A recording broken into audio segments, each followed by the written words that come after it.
Salut tout le monde, je fais donc une nouvelle vidéo sur une nouvelle fanfaction. Donc aujourd'hui ça va être sur les conspirateurs, une des fanfactions de couleur grise. Donc comme la dernière vidéo, je vais vraiment m'attarder que sur eux. Je vais un petit peu parler surtout au moment du setup des autres factions. Et ensuite, voilà, l'idée ça sera de se mettre dans la peau des conspirateurs. On sait d'ores et déjà qu'ils ont gagné la partie et que ça a été une belle partie.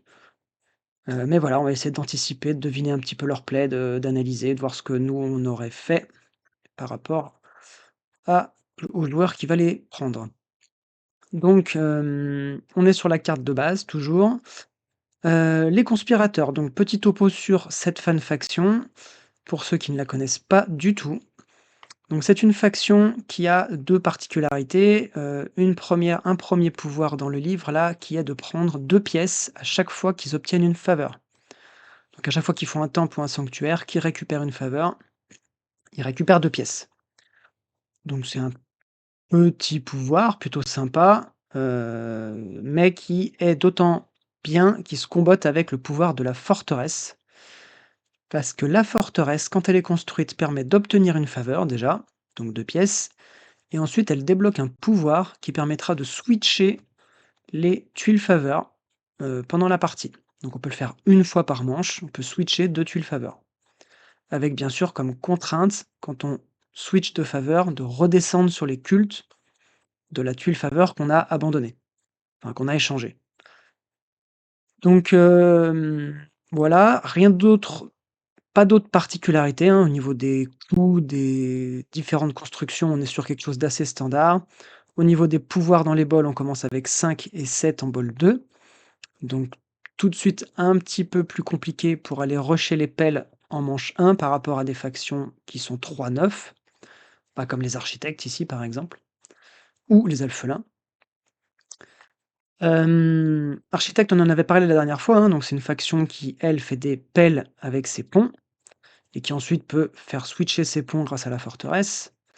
Donc une faction qui a une propension à faire des pelles plus facilement que d'autres factions et puis des villes même, surtout des villes précoces. Les alphelins, faction du jeu de base, je les présente pas, et les Atlantes qu'on n'a pas encore vus. Donc les Atlantes, c'est une faction très atypique qui ressemble un peu à l'essaim de Projet Gaïa. Ou un petit peu aux magiciens du chaos, dans le sens où ils vont pas démarrer avec leur sanctuaire, mais avec leur forteresse. Il y aura pas d'habitation, ils vont directement placer leur forteresse, après que tout le monde se soit placé. Et l'idée pour eux, les Atlantes, ça va être de construire, voilà, Atlantis, la ville la plus gigantesque possible. Ils obtiennent une tuile-ville dès le premier tour, enfin, tout de suite au setup. Ils mettent leur forteresse et ils choisissent une tuile-ville. Et ensuite, s'ils réussissent à agrandir leur ville, ils vont débloquer des bonus. Ils vont monter sur la navigation, monter sur les cultes et gagner 20 points.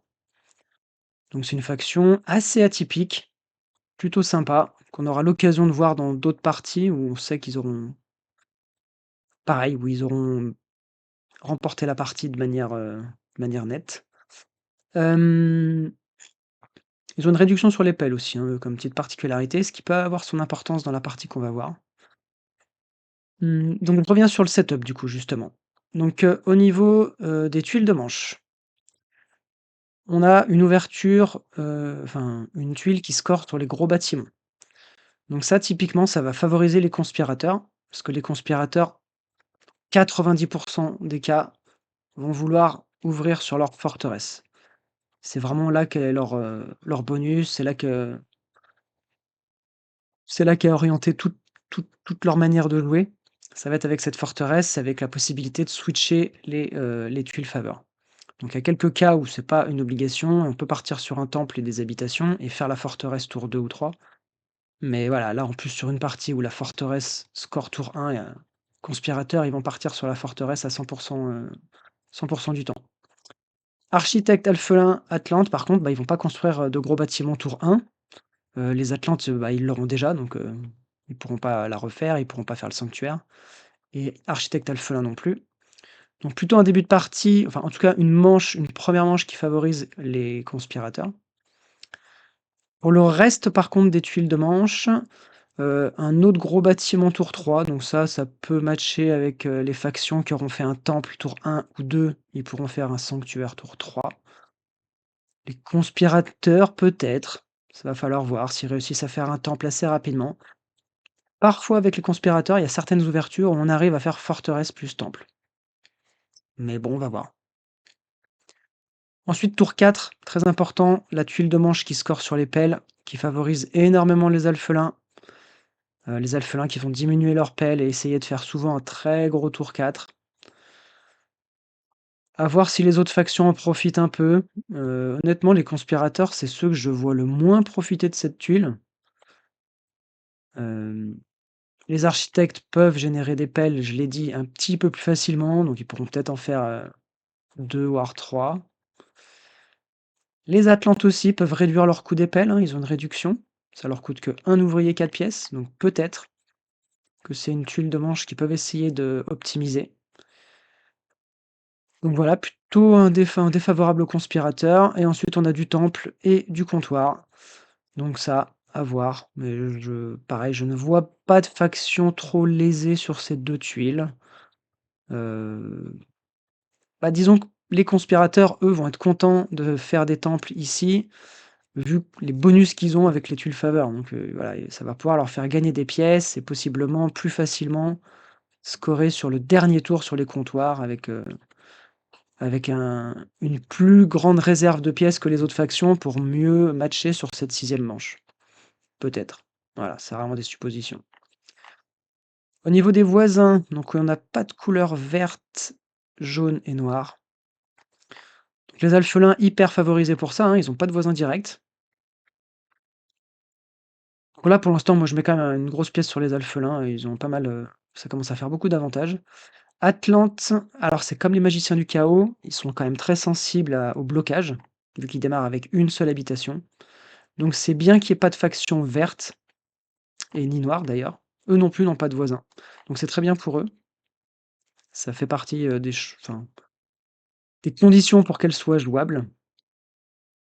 Autant dire que c'est une faction en sandwich ça peut être très, très compliqué. Bon là, ils ont aucun voisin et notamment pas de voisin vert. Sur la carte de base, c'est quand même bien qu'il y ait pas de vert. Que ce soit pour les conspirateurs ou pour les Atlantes, qu'il y ait pas de faction verte, c'est très bien. Ça peut être très handicapant, très gênant pour les factions vertes et également pour les factions bleues. Si les Atlantes veulent partir en D5 par exemple, c'est un bon spot. Voilà, ils ont C3, C4, enfin, voilà, ils savent qu'ils vont avoir un peu quartier libre sur toute la partie nord de la carte. Et les tuiles de bonus, j'en ai pas parlé non plus. Donc, qu'est-ce qu'on a? On n'a pas la tuile qui score sur les habitations, on n'a pas la tuile qui donne 4 pièces et une avancée sur les cultes, et on n'a pas la navigation innée. Hem, on a également la tuile qui score sur la navigation. Ça, c'est pas très profitable aux Atlantes qui vont plutôt souvent vouloir faire une grosse ville et pas forcément énormément développer leur navigation.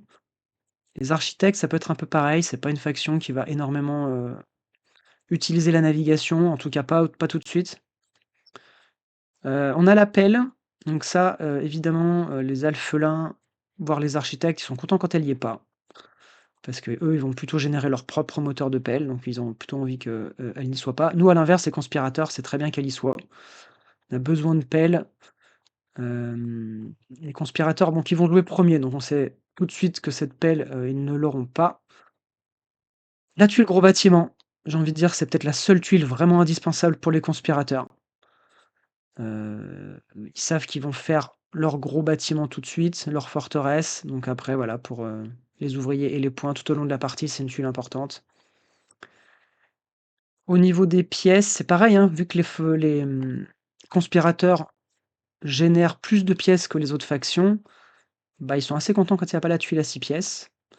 Là, il y a pas la tuile à 4 pièces, donc c'est plutôt positif quand même. Bon, par contre, il y a pas mal de pièces qui vont être récupérées dans les manches 4 et 5 selon l'avancée sur les cultes et les prêtres.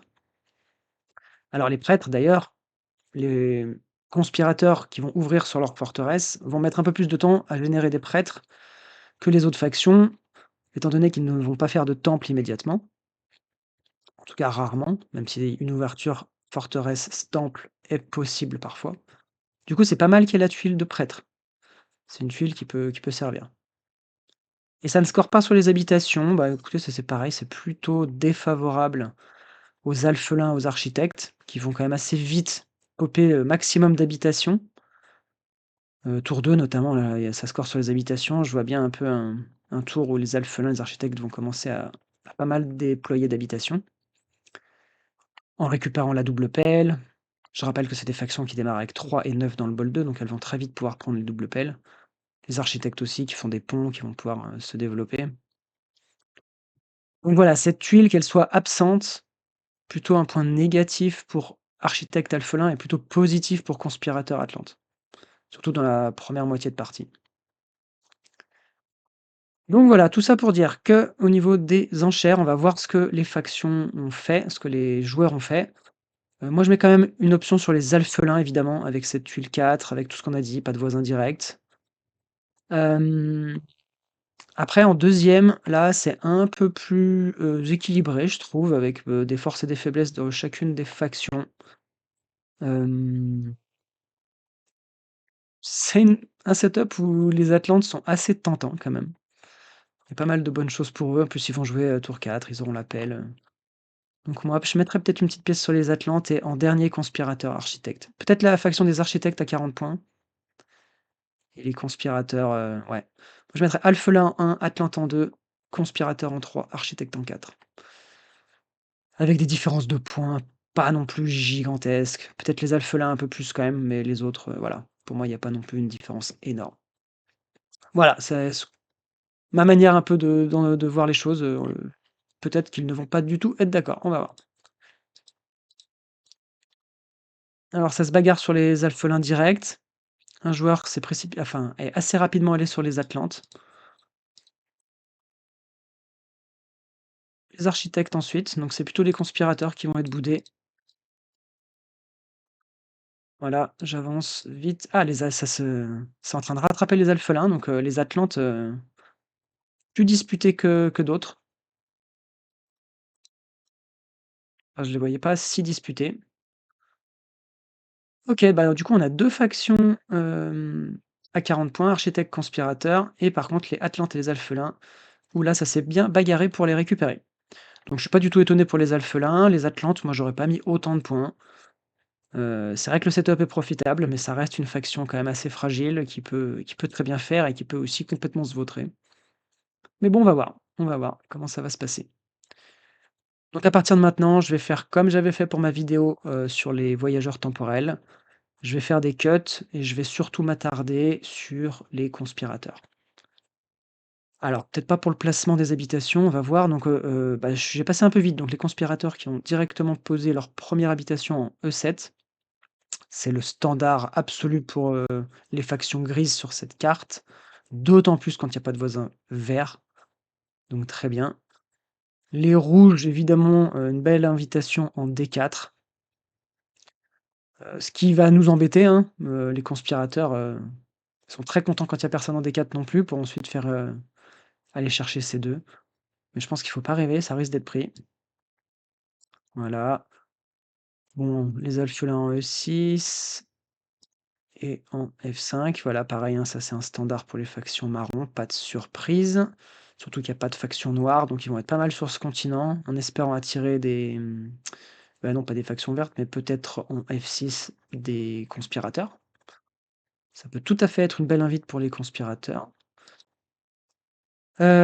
Architecte, donc qui se met en G2. J'avais dit dans la partie d'avant, mais D6 c'est une très bonne position pour les architectes. Par contre, c'est vrai qu'avec une faction grise, ça peut être plus délicat. Disons qu'il y aura une petite course, pour récupérer, C5 par exemple. Du coup, c'est à nous. Donc, là, qu'est-ce qu'on fait? F6 pour moi, ça reste quand même le choix par défaut qui est très bien. On a un voisin, on sera pas bloqué parce que E9 vraiment, ça c'est safe. Donc on va très vite pouvoir récupérer E9 et ensuite monter en C5 et après, ouais, pas mal d'hexagones, profitables. Donc pour moi, il y a pas trop débat. F6, ouais, voilà. Et maintenant, placement de la forteresse des Atlantes. Donc là, c'est intéressant, c'est vraiment, déterminant où on se positionne avec les Atlantes. L'intérêt quand même, disons que avoir des voisins, ce n'est pas une obligation puisqu'on va pas on va pas améliorer de comptoir. On n'aura pas de réduction de coûts, mais par contre pour gagner du pouvoir, c'est très, très bien d'être collé à des voisins et de gagner beaucoup de pouvoir. Comme c'est la forteresse, on va gagner 3 pouvoirs à chaque fois, ça permet vraiment de faire un beau départ. Pour ces raisons, D5 est très bien. On aura C3 de rapidement récupérable et après B3, partir au nord. C4, B5, ouais. Bon, alors après évidemment, il y aura le problème de faire attention, à la faction grise qui va possiblement assez vite, débarquer et les gêner. Mais ça, c'est Terra Mystica. On va voir, moi je miserais sur D5. Allez, c'est parti, D5 et il faut choisir une tuile-ville. Alors quelle ville ils choisissent? Et ils choisissent directement la tuile qui fait monter sur les cultes de partout. Très bien. Donc ça leur donne déjà, vous voyez, une bonne avance sur les cultes, pour récupérer rapidement beaucoup de bonus. Parfois, on prend la tuile ville qui fait monter sur la navigation. Ça permet aussi de pouvoir utiliser, rapidement, une pelle et puis d'aller traverser, de récupérer des hexagones. OK. Allez, choix de la carte bonus, donc du coup les Atlantes, bah, ils vont partir sur la pelle, ça me paraît évident. Voilà. Hem, les alphelins, soit les ouvriers, soit le pouvoir et l'ouvrier. Le pouvoir, c'est pas mal parce que alors ça leur permet de prendre la double pelle, tout de suite. À moins que les architectes leur piquent, parce que les architectes aussi ont la possibilité, s'ils récupèrent du pouvoir, de prendre l'appel tout de suite à leur premier coup. Mais bon, cette tuile est quand même beaucoup moins intéressante, elle donne pas d'ouvriers.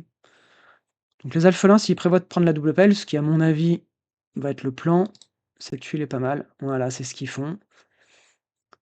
Architectes, alors les architectes là c'est pas mal parce qu'il y a un prêtre ou le gros bâtiment. Le prêtre est quand même pas mal, ça leur permet de faire un pont, et de comme je l'ai dit, avec les ponts, ils font des pelles, donc le prêtre est pas mal. Après, ça nous laisserait la tuile gros bâtiment, ce qui serait vraiment hyper chouette et c'est ce qu'ils font. Donc là, du coup, nous, bah, en jouant premier de se retrouver avec la tuile gros bâtiment, sachant qu'on va faire une ouverture forteresse, bah, c'est très, très bien. C'est d'ailleurs pas quelque chose que j'ai anticipé pendant, l'analyse du setup, mais c'est quelque chose qui aurait pu s'anticiper. On n'est jamais sûr à 100, mais là, avec les factions en présence, ça pouvait être très probable qu'elle soit boudée par tout le monde et qu'on la récupère même en jouant premier. Donc tant mieux, tant mieux, tant mieux. Voilà, on a récupéré la tuile gros bâtiment. Allez, bah c'est parti. Du coup, le plan, première manche. Comme je l'ai dit, ça va être de faire la forteresse. Avec la forteresse, on va récupérer une tuile faveur. Et cette tuile faveur, on va vouloir la switcher. Donc une ouverture assez standard, c'est de récupérer la tuile qui fait monter sur les cultes. Comme ça, on utilise l'action pour monter sur un culte. Et ensuite, on switch. On prend une faveur économique. Ou à point de victoire, mais bon, en général, économique, hein. On switchera avec une tuile à point de victoire, bah, par exemple tour 2. On pourra switcher avec celle qui score sur les habitations. Mais voilà, l'idée, c'est vraiment de prendre cette tuile, de monter sur un culte et ensuite de switcher. Donc ça fait gagner 4 thunes, ça fait monter sur, un des cultes. Voilà, c'est une ouverture possible, qui est assez standard, je sais pas si c'est ce qui s'est passé ici. J'ai vu la partie, c'était il y a plusieurs mois, je me rappelle pas du tout de cette partie. Mais on va voir. Donc les autres factions ont récupéré la pelle pour les architectes, la double pelle pour les alphelins. Ça a pas traîné pour récupérer les pelles. Hem, les Atlantes qui ont récupéré les ouvriers, hein. Forcément les Atlantes, bah, c'est leur problème en début de partie. Comme ils ont pas d'habitation, ils génèrent très peu d'ouvriers. Donc ils ont rushé sur cette action d'ouvriers. Sachant qu'ils ont la pelle déjà ici, donc ils en avaient enfin, très bien pour eux, ils avaient pas besoin d'action de pelle. Et c'est à nous. Donc nous, bah, on va faire la forteresse. Pas du tout. Donc c'est les conspirat enfin c'est le prêtre qui est pris et donc le prêtre qui va nous permettre de, voilà, monter sur la piste de l'air pour essayer de récupérer un maximum d'ouvriers.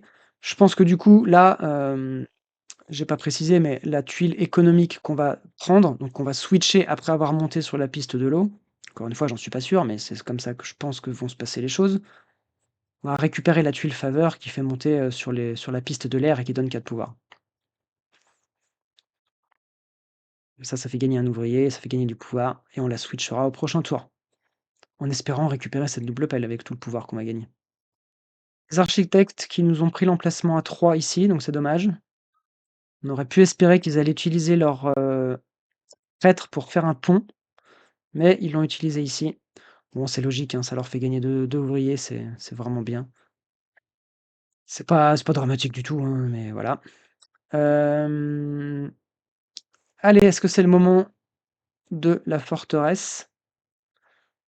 Je suis en train de réfléchir si le prêtre peut éventuellement servir à monter sur la navigation et à récupérer d'autres, d'autres terrains gris, mais non, c'est absolument pas possible, donc je pense que le prêtre est définitivement va être, utilisé définitivement pour monter sur la piste de l'air. Donc la forteresse qui part.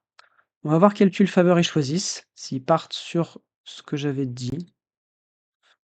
Voilà, donc on monte sur la piste de l'eau, donc évidemment on va redescendre, mais avant ça, on va utiliser l'action pour monter. Donc où on va l'utiliser? A priori, pas d'intérêt de l'utiliser sur la piste de l'air. On n'aura pas de problème à atteindre le 4, donc on peut plutôt anticiper sur les prochains tours. On peut commencer à monter sur la piste de terre pour gagner, des pièces au tour 4. A priori, ça va être un culte, concurrentiel, hein, vu qu'à ce stade, gagner de l'argent, c'est souvent très profitable, donc voilà. Et sinon, évidemment, il y a la piste du feu avec deux tuiles consécutives. Donc on peut, ouais, soit on monte sur le feu, soit on monte sur la piste de l'air, de la terre. Je mettrais peut-être une option sur le feu du coup, hein, vu qu'il y a encore un peu de temps pour monter sur la piste de terre. Ah, c'est le prêtre qui part ici. Très bien. Il me fait mentir, évidemment. Pas de prêtre sur la piste de l'air, mais plutôt sur la piste du feu pour directement préparer ces 2 manches. Là, avec la petite avancée, ils vont pouvoir passer à 4. Du coup, OK, très, très bien. Alors, les autres factions ont toutes fait leur temple. Donc, au niveau des tuiles faveur qui ont été prises, il y a les 2 tuiles sur la piste de l'air et le pouvoir, et une qui donne des ouvriers. Donc rien de très surprenant, le pouvoir c'est très bien et ça fait gagner avec la tuile de manche, ça fait gagner un ouvrier. Les Atlantes qui eux ont un gros besoin en ouvriers, pour les raisons qu'on a expliquées avant. Du coup, voilà, c'est pareil, rien de très surprenant. Pour un peu, on se faisait piquer la tuile, de tuile de l'air, hein, ça se joue, ça a été assez rushé quand même, mais ça va, il en reste une, donc on va pouvoir switcher avec cette tuile. Au niveau du pouvoir, on a gagné quand même un petit peu de pouvoir.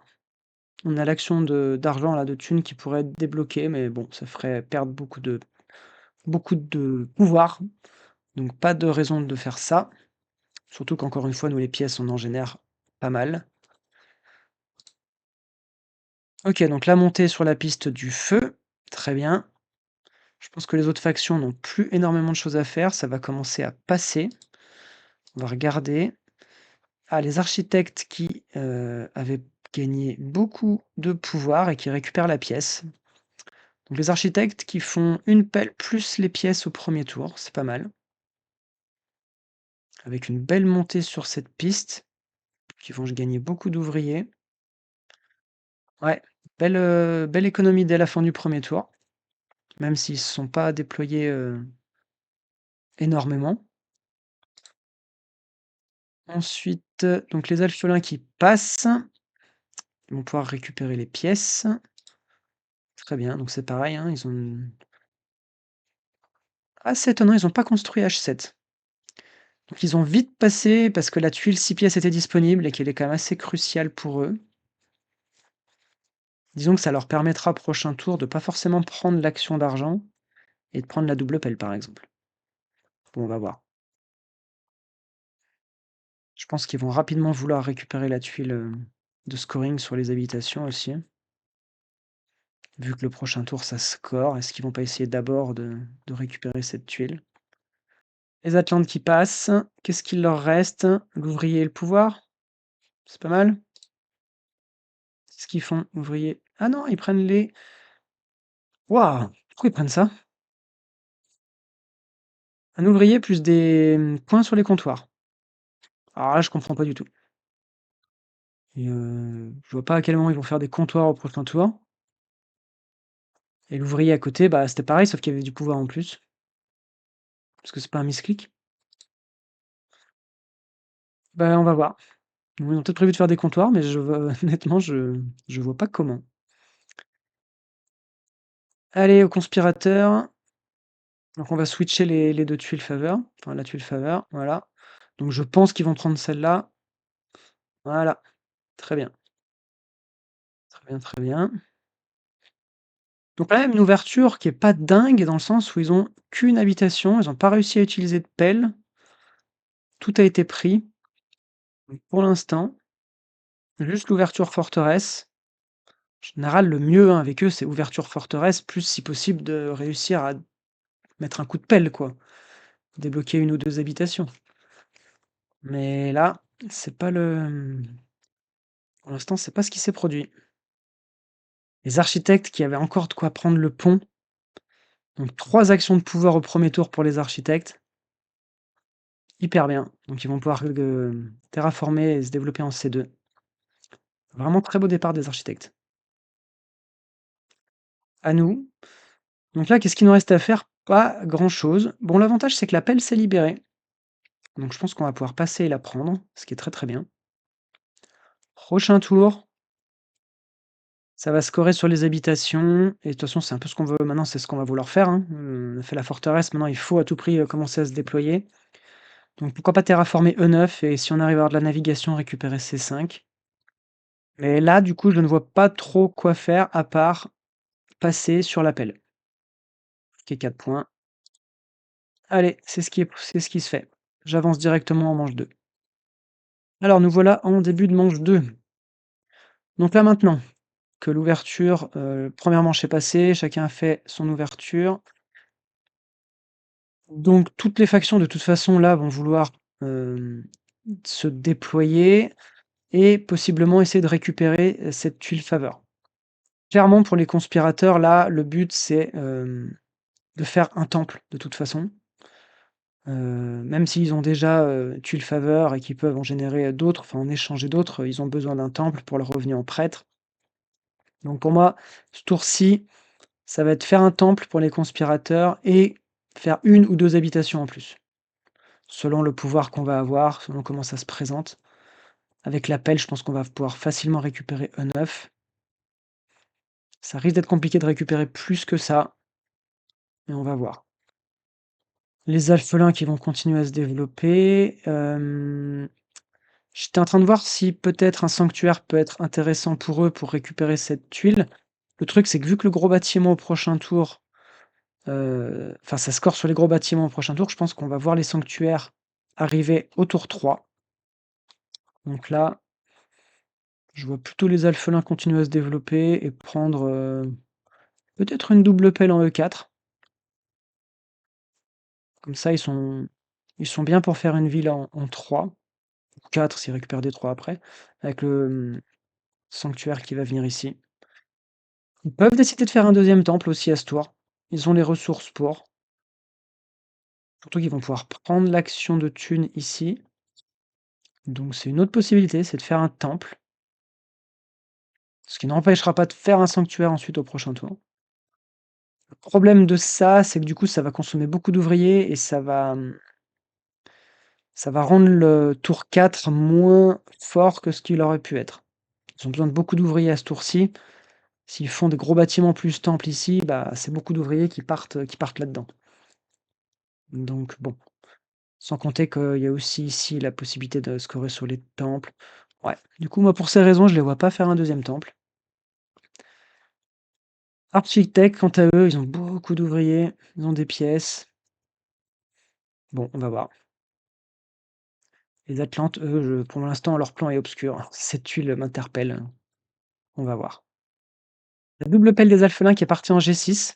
J'avais anticipé E4, mais G6, c'est aussi un terrain bleu, mais L'avantage de celui-là, c'est qu'il ouvre vers F7. Donc là, vous voyez les alphelins qui vont vraiment,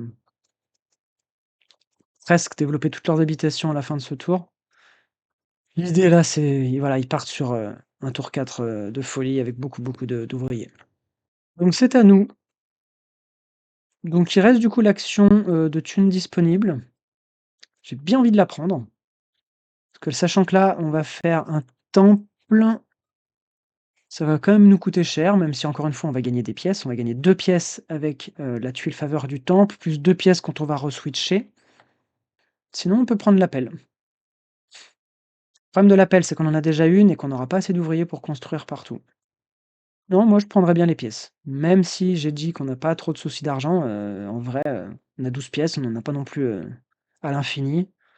Donc d'abord l'action de pelle, en F4. OK. Du coup, c'est les Atlantes qui ont profité de l'action de pièce qui était gratuite, enfin qui était gratuite, qui était disponible, pardon. Donc là, on pourra plus la prendre. Du coup, c'est dommage, on a du pouvoir, qu'est-ce qu'on va en faire? Moi, je reste vraiment sur cette idée de faire un temple, hein, mais c'est peut-être pas le plan des conspirateurs. OK, donc ils prennent les ouvriers. Les pièces n'étant plus disponibles, on prend les ouvriers. C'est vrai que c'est une faction qui génère pas mal de pièces, donc on peut avoir plutôt envie de prendre des actions d'ouvriers pour compenser et équilibrer ses revenus. Encore une fois, moi, c'est pas ce que j'aurais fait, mais évidemment, c'est pas parce que je l'aurais pas fait que c'est mal joué, bien au contraire. C'est peut-être effectivement plus équilibré de faire comme ça. On va récupérer de toute façon 4 pièces supplémentaires, donc voilà, ça on va voir. Bon, les Atlantes qui passent, qui ont vraiment pas fait grand-chose à ce tour. Ils ont même pas envoyé de prêtre sur ces pistes. Je suis très perplexe sur ce tour des Atlantes. Ils ont rien fait. Ils ont pris la tuile, l'action de thunes. Donc là, ils vont passer. Je pense qu'ils vont passer pour rapidement récupérer cette tuile. Comme ça, là, ils vont pouvoir faire leur sanctuaire, marquer 5 points, plus 8, plus, récupérer une tuile qui fait des points de victoire, je pense que c'est ça leur plan. Le problème, c'est qu'ils déploient aucune habitation, donc au bout d'un moment, il va quand même va falloir le faire. Alors c'est une faction assez flexible, hein, qui peut gagner en se concentrant vraiment sur une grosse ville, mais sans forcément énormément de structure. Heu, bon après pour atteindre les 16 pouvoirs requis, faut quand même se déployer un peu, hein.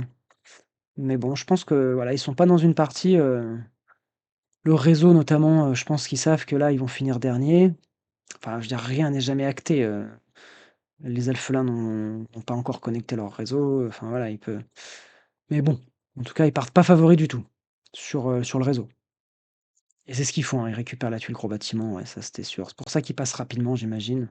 Ils veulent pas se la faire piquer. De toute façon, ils pouvaient pas faire grand chose d'autre, donc bon. Ils auraient pu prendre un prêtre, monter la navigation, terraformer à la dure C4, commencer à se déployer un peu, quoi.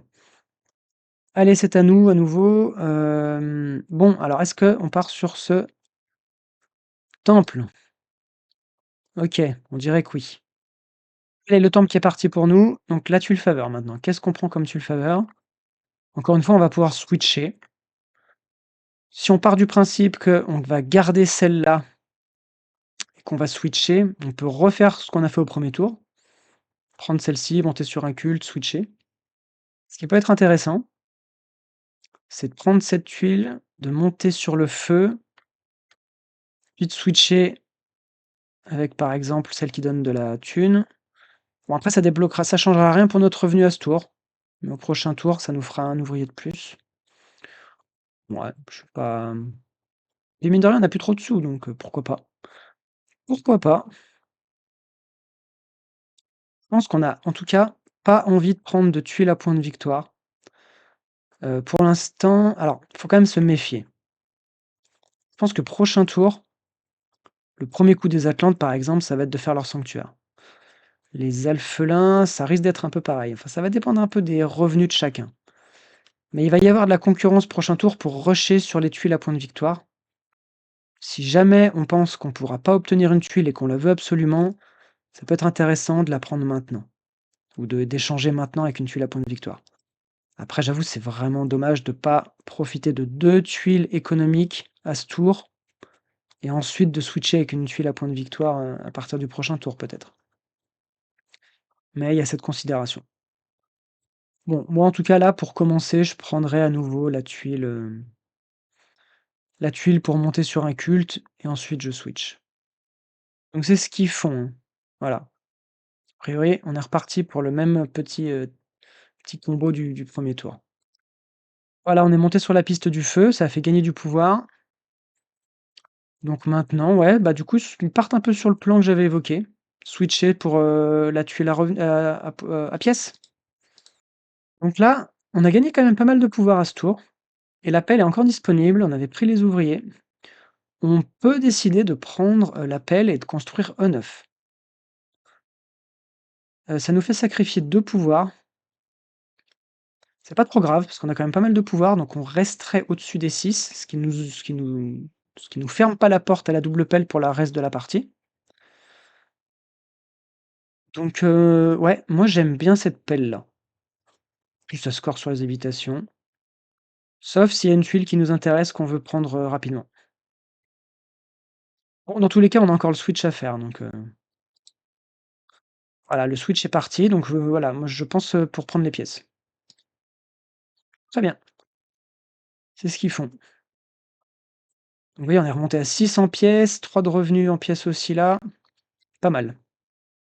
On était pas bien et hop, on a remis des pièces dans la machine. Donc ça, c'est vraiment la de toute façon, la force des conspirateurs. C'est une faction globalement, parmi les fan factions, qui est qui est assez facile, qui a pas de difficulté majeure. Je pense qu'elle peut même être jouée par des débutants. Heu, Si vous voulez faire jouer aux fan factions un débutant, ça fait partie des factions que vous pouvez leur conseiller. Elle a pas un gameplay très complexe à prendre en main et ils sont assez flexibles en plus.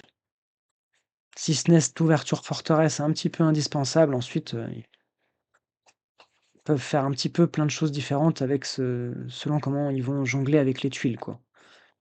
Donc c'est à nous, les architectes ont passé sur les pièces. Est-ce qu'on veut prendre cette pelle? Voilà. Moi, clairement, pour moi, c'est un oui. Après, on va voir. Et c'est ce qu'ils font en E9, la pelle qui part. Très bien.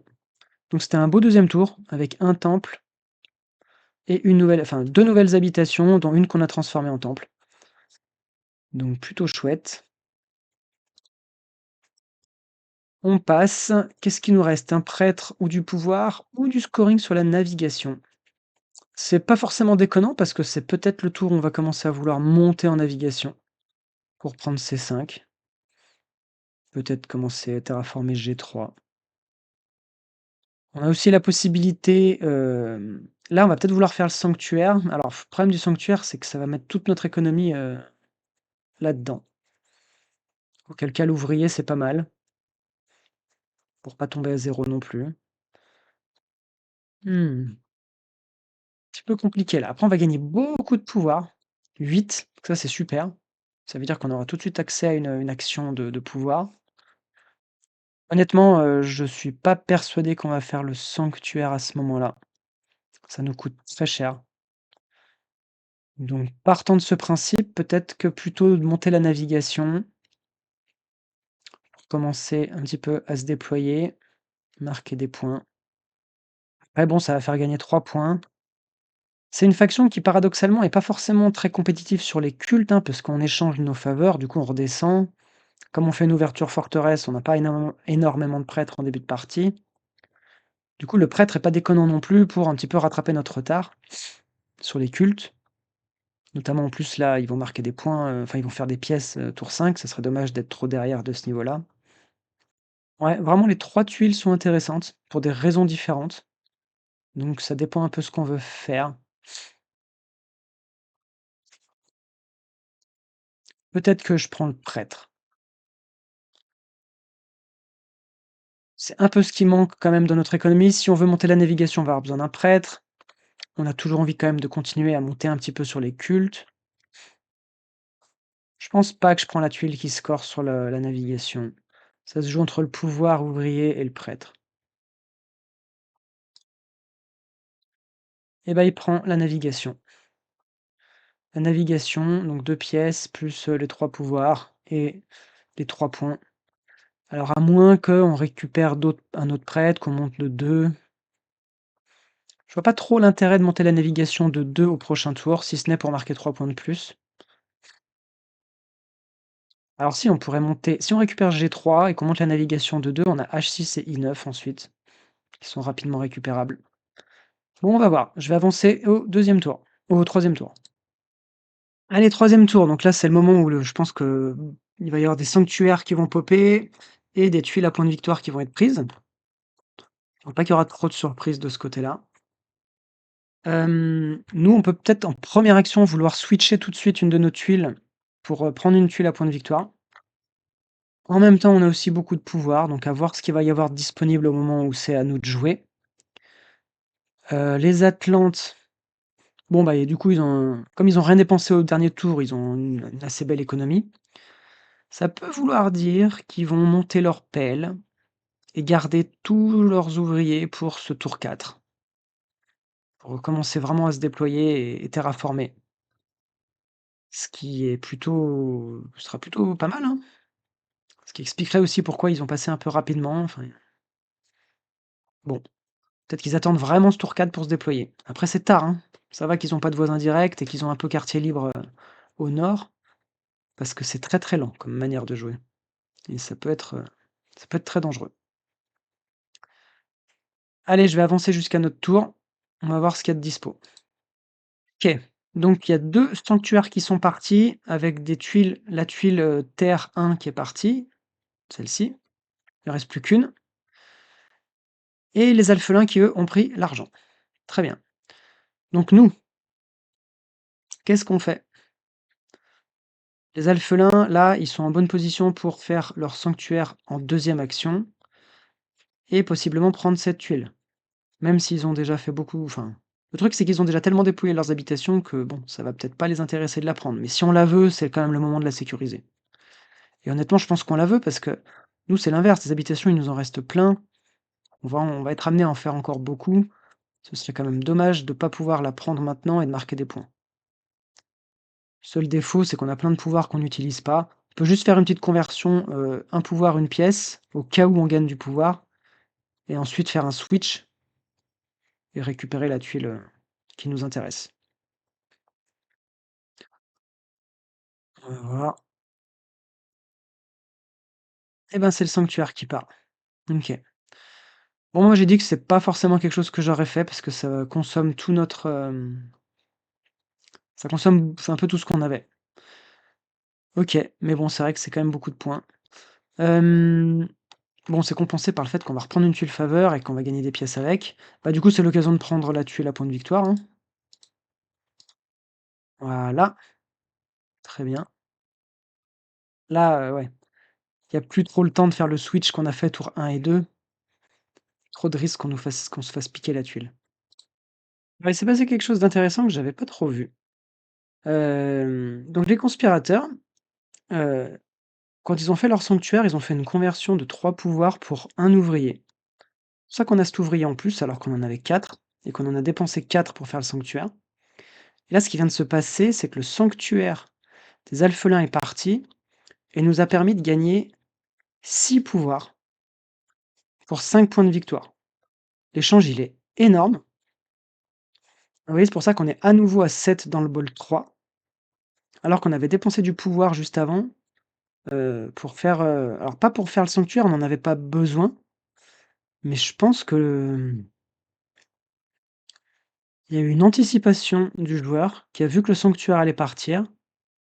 Il a fait la conversion pour ensuite gagner le pouvoir, dû au sanctuaire ici.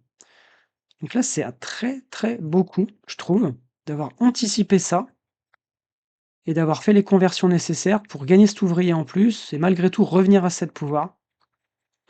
Là, il y a vraiment quelque chose que j'avais pas du tout anticipé. Que de toute façon, ouais, que je même en ayant vu la possibilité, franchement, je pense vraiment pas que j'aurais fait ça. C'est quand même, un gros gain de pouvoir, une grosse enfin, converti j'avais dit de convertir une pièce au cas où on gagnait du pouvoir. Lui, en fait, il a converti un ouvrier plutôt qu'une pièce, en espérant gagner du pouvoir derrière et effectivement, c'est bien joué puisque le sanctuaire était pas encore arrivé et là, il y a beaucoup de pouvoir qui a été gagné par les conspirateurs. C'est une autre force des conspirateurs, vu qu'ils partent avec, leurs gros bâtiments, ils peuvent gagner beaucoup de pouvoir dans les premiers tours et là, c'est ce qui se passe. Bon, la double pelle qui est partie chez les Atlantes, en B3, C4, hein, donc ils commencent un peu à s'étendre, ça y est, leur, mégacité va commencer à se dessiner. Très bien et du coup, Colas, les alphelins qui doivent choisir une tuile faveur et il y a plus la tuile terre 1, par contre, il y a O1 qui fait scorer sur les comptoirs.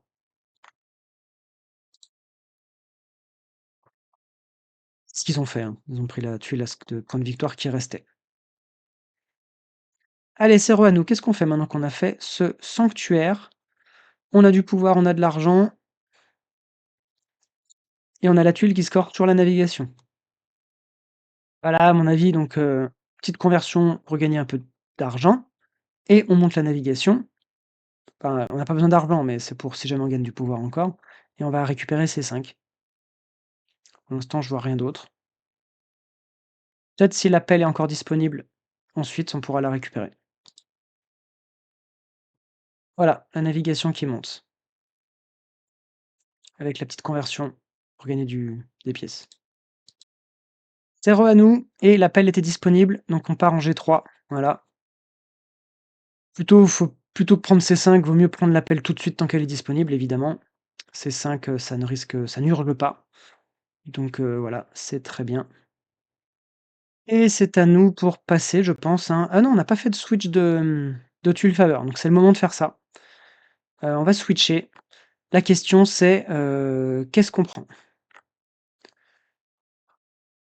Je pense pas qu'on va switcher celle qui donne des pièces parce qu'on est trop, just et qu'en plus, ce serait bête de perdre de la piste du feu et de perdre des points enfin de perdre du revenu en ouvrier. On pourrait switcher celle-ci. En fait, celle-ci, c'est pas mal de l'enlever. A priori, je vois pas comment enfin les alphelins sont pas prêts de nous la reprendre.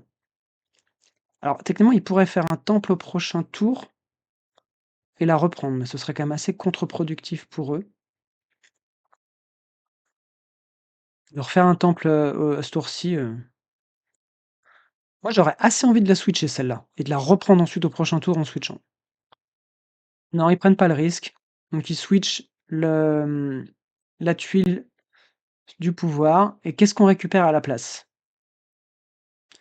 Celle sur l'eau a l'avantage de nous faire gagner un ouvrier en plus et peut peut-être nous aider à faire des villes au prochain tour, parce qu'honnêtement non, ça va celle-ci, il suffit de faire un pont et on a déjà une ville et celle-ci pour l'instant, c'est pas question de faire une ville tout de suite, c'est un peu trop tôt.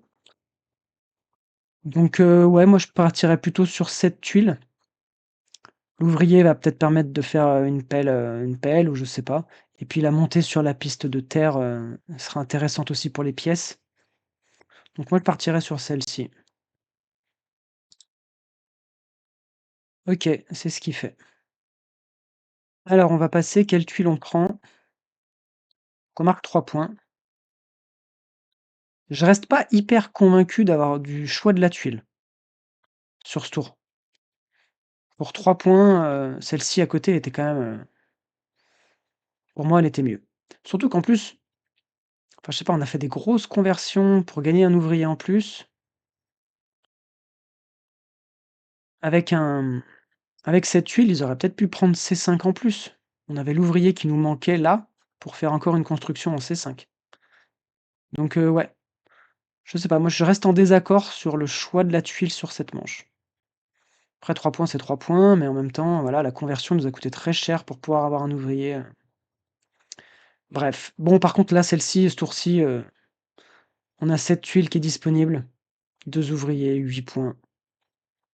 Donc là, c'est magnifique quand ça se goupille comme ça.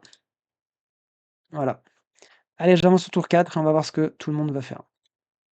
Donc nous voilà au tour 4. Bon, pour, le plus simple, les alphelins, ils ont commencé à améliorer leur, pelle. Donc je pense qu'ils vont terminer d'améliorer et puis ils vont pelleter pour gagner des points. Ils ont un revenu d'ouvrier correct, mais pas non plus gigantesque, donc ils vont pas faire une tuile de folie furieuse, même si ça va être quand même, ça va être joli. Hem, j'ai pas précisé, mais les alphelins, c'est Colas qui les dirige, c'est une figure de Terra Mystica, ah non, mais je confonds, non, c'est Zoras, pardon. Non. Le youtubeur sur Terra Mystica qui a fait beaucoup de vidéos, de commentaires de parties, de stratégiques, sur les factions de base notamment, c'est Zoras, pas Colas. Mais c'est peut-être un hommage. Hem, donc les alphelins qui vont pelleter ce tour-ci, en améliorant leur pelle, ça paraît évident. Les Atlantes, ils ont plus de pièces les pauvres. Après ils jouent en 1, donc je pense qu'ils vont prendre la thune. Derrière, ils peuvent améliorer leur pelle et ils peuvent aussi, récupérer B2, A4. Ouais, je les vois bien partir sur ça. Amélioration des pelles et déploiement du plus possible. Architecte, bon, bah, ce qui va leur manquer, eux, c'est des sous. Ils ont déjà fait 2 villes, donc vous voyez un petit peu je disais que les architectes peuvent faire des villes précoces, bah, voilà, c'est la preuve, hein, ils ont déjà fait 2 villes assez rapidement. Ils sont montés sur la navigation et sur les cultes. Très bien. Nous, ce tour-ci, qu'est-ce qu'on va faire? On a énormément d'ouvriers, 10 ouvriers, 5 pièces, donc ça, c'est un peu plus décevant. Mais on va faire un switch de tuiles faveur qui va déjà nous en faire gagner 2 de plus. Bon, je pense qu'on va faire un pont et faire une ville, ce qui va nous permettre de récupérer une tuile ville, d'avoir des bonus, de voir ce qu'on fait ensuite avec. Si on fait une ville, qu'on monte la navigation, on peut récupérer H6, I9, C5, donc ce serait pas mal. Ouais, moi c'est un plan que je trouve intéressant. Hem, dans les autres possibilités, on peut essayer de terraformer D7 pour commencer à avoir une ville ici là, 4 habitations. Est-ce qu'on a une troisième ville envisageable quelque part? Pour l'instant, c'est un peu compliqué. H6, I9, c'est 2 positions qui sont intéressantes, mais c'est compliqué de faire une ville dans cette zone. Double pelle en I10 et après on récupère I11, H8 aussi, ouais, je pense qu'on va faire une troisième ville en bas là. Ça coûte un peu plus cher en pelle, mais j'anticipe un peu sur la fin de partie,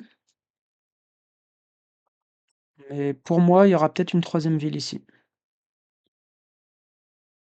Ouais, moi ce tour-ci, je partirais sur une première ville, si le pont est encore disponible, autant en profiter en plus, hein, les ponts, voilà. Les Atlantes notamment, ils ont la possibilité de faire des ponts avec 2 ouvriers, donc ils sont jamais bloqués pour les ponts, mais si l'action de pont est disponible, ils vont toujours prioriser cette action de pont, s'ils ont de quoi la prendre. Ça leur coûte moins cher. Donc nous, si on est intéressé par cette, action de pont, faut pas traîner à la prendre. Allez, ouais, j'avance et on va voir. Donc les Atlantes qui ont pris les pièces et nous, qu'est-ce qu'on fait? Eh ben, la dernière piste, enfin la dernière position sur le culte de la Terre était disponible, donc on l'a récupérée. Alors j'ai pas trop regardé les cultes, c'est une erreur. En début de manche, toujours voir s'il y a des bonnes opportunités à prendre. Clairement, c'en était une, puisque ce tour-ci, on va gagner des pièces. Prochain tour, on va aussi gagner des pièces sur les prêtres. Donc là, c'est un bon premier coup. Très bien. Là, il y a les architectes qui ont pris E8, ce qui nous a fait gagner du pouvoir, c'est très bien. Par contre, D7 commence à être menacé là. En 2 coups, ils sont chez nous. On a du pouvoir, donc peut-être, un petit coup de pelle en D7 pour le récupérer et le sécuriser. Ça peut faire sens. Sinon, je redis, mon action de pont, je trouve toujours valide. Et c'est la double pelle qui part. Donc là, non seulement il sécurise D7, mais il enlève D6 aux architectes. Là, c'est le blocage. Non, vous ne passerez pas. Dommage pour les architectes, mais oui, je n'avais pas pensé à cette double pelle. Pour moi, c'était pas forcément indispensable de récupérer ça. Voilà. Si ce n'est que ça connecte notre réseau un peu plus facilement. En 2 navigations, on aura toutes connectées. Alors le problème d'avoir pris cette double pelle, c'est qu'on peut plus prendre le pont. C'est aussi pour ça que moi, la double pelle, je l'avais pas envisagée, j'étais plutôt sur pelle plus pont. Donc encore une fois, une différence avec ce que j'aurais fait. Pas mal de petites différences, hein. Donc bah, oui, je pense qu'il y a des coups qui ont été, finement vus de sa part. Je suis plus dubitatif sur, 1 ou 2 autres trucs où je reste sur mon truc de que j'aurais préféré, par exemple, prendre cette tuile bonus au tour d'avant. Enfin bref, des petits détails, mais ça fait quand même pas mal de petites différences, mais c'est intéressant. Bon, bah, du coup, là, maintenant qu'on a terraformé, on va construire, hein. On peut plus prendre le pont, donc voilà. Alors j'ai avancé un peu vite, très intéressant. Les architectes, j'avais pas fait attention, mais ils avaient pas 2 en navigation, ils avaient 3. Donc D7, c'était clairement très menacé. Mais là, vengeance des architectes qui viennent récupérer C5. Heu, c'est un peu c'est un peu dommage. Je pense que du coup, il aurait fallu, je sais pas, plutôt que récupérer D6, peut-être que C5 c'était mieux. Donc là, c'est dur, enfin, c'est facile de le dire a posteriori, hein. Mais après la double pelle, il a choisi de construire en D6, puis ensuite il a fait D7, sauf que ça a laissé l'opportunité aux architectes de venir en C5. Alors de toute façon, je pense qu'il y a forcément un des 2 qui allait l'avantage de bloquer C5, c'est qu'après, là, il aurait pas eu A12. Donc voilà, là, petite bagarre entre les architectes et les conspirateurs, c'est rigolo. Et du coup, c'était à nous de jouer, j'ai passé un peu vite, on est au moment du switch. Ils ont fait leur action de switch. Les conspirateurs qui rendent, du coup, leurs tuiles sur les pièces et qui doivent en choisir une autre. C'est peut-être le moment de sécuriser celle-ci, là. Celle-ci aussi, hein, elle va être prisée, dernier tour, on va scorer dessus, ce serait vraiment dommage de pas l'obtenir. Donc là, moi, je partirais sur celle-ci. L'autre choix possible, ça pourrait être de prendre celle-ci, de monter à 3 sur la piste de terre. Ça fait gagner du pouvoir et ça fait gagner des pièces. Pour moi, ça se joue entre celle-ci et celle-ci. Beaucoup de possibilités avec les conspirateurs. C'est pas très compliqué, hein, on switch, on prend les pièces, mais il y a quand même, toujours ce choix de qu'est-ce qu'on enlève, qu'est-ce qu'on prend, en fonction de la tuile, en fonction de ce qu'on veut sécuriser. Moi, je sécuriserais celle qui score sur les comptoirs. Mais je pense qu'il va me donner tort. Et voilà, il me donne tort. Bon, c'est l'autre que j'avais anticipé, qui était possible. C'est pas mal, ça fait gagner du pouvoir, gagner des pièces. OK, à espérer qu'il se fera pas prendre celle-ci. Après, est-ce qu'il y a un risque? Quand même, hein, les architectes peuvent la prendre. Ouais, les Atlantes sont quand même assez loin de la prendre. Prochain tour, on fait des temples en plus, hein, donc prochain tour, je pense que tout le monde fait des temples et essaye de récupérer du scoring sur les comptoirs. Celle-ci, c'est la plus profitable, celle-ci, si celle-ci n'est plus disponible. Alors ça revient à nous et on a gagné un petit peu de pouvoir, ce qui fait que le pont est à nouveau, possible. Donc là, pour moi, faut surtout pas la rater ce pont parce qu'on va avoir besoin de 2 ponts. Comme on s'est fait piquer C5, on va avoir besoin d'un pont ici aussi. Du coup, il reste plus que 3 manches, on a besoin de 2 ponts. On risque de pas forcément être les seuls à avoir besoin d'un pont. Donc ouais, moi je sécuriserai le pont. Petite note sur les alphelins, ils ont toujours pas pris E4. Ils pourraient se le faire piquer par les Atlantes, ce qui serait un peu triste parce que du coup ils auraient pas de ville ici. Après bon, les Atlantes, c'est vrai qu'encore une fois, ils sont intéressés à faire, une gigacité qui commence à bien se dessiner d'ailleurs, hein. C'est joli, hein? Avec des ponts là bientôt, le mieux avec les Atlantes, c'est de faire une ville ici et ensuite de la connecter à celle-là pour faire la mégacité. Ça fait beaucoup de points. Ils sont bien partis pour réussir à faire une jolie cité. Bref, c'est à nous. Donc ouais, je redis, moi, ce serait l'action du pont là, hein. Me fais pas mentir, s'il te plaît. Ah! Ça y est, le pont qui part. Donc quelle tuile ville on prend? Par défaut, celle qui fait beaucoup de points et beaucoup de bonus, hein, c'est le prêtre ou la montée sur les cultes. La montée sur les cultes est bien, ça nous fera une pièce de plus. Là, ça conforte un peu notre première place. Bon, on est très bas sur les autres. Je sais pas si c'est si intéressant que ça, du coup. Peut-être que le prêtre est mieux. Le prêtre est pas mal parce que, bon, on a encore beaucoup de prêtres en réserve, donc on n'a pas, un risque de tomber en pénurie de prêtres. Il nous fera 2 pièces au prochain tour et il peut possiblement nous permettre là, sur la piste du feu de gagner du pouvoir. La piste de terre, de toute façon, on va jamais finir comme ça, hein. Cette tuile à 3, à un moment, on va la rendre. Donc je pense pas qu'on vise de gagner cette piste, ce culte. Par contre, celui-là, beaucoup plus. Donc tout ça pour dire que moi, le prêtre est pas mal. Sinon, la navigation. La navigation pour récupérer H6, I9 et peut-être commencer à faire une 3e ville ici. J'aime assez le prêtre quand même. Ça fait beaucoup de points et puis, ça fera 2 pièces au prochain tour. Voilà, pour toutes les raisons que j'ai dit, moi je partirais sur le prêtre. Mais je pense qu'il va me faire mentir. Voilà. Donc là, c'est vraiment le choix par défaut. On monte de partout, on marque des points. Mais voilà, j'avais une petite préférence pour le prêtre perso. Très bien.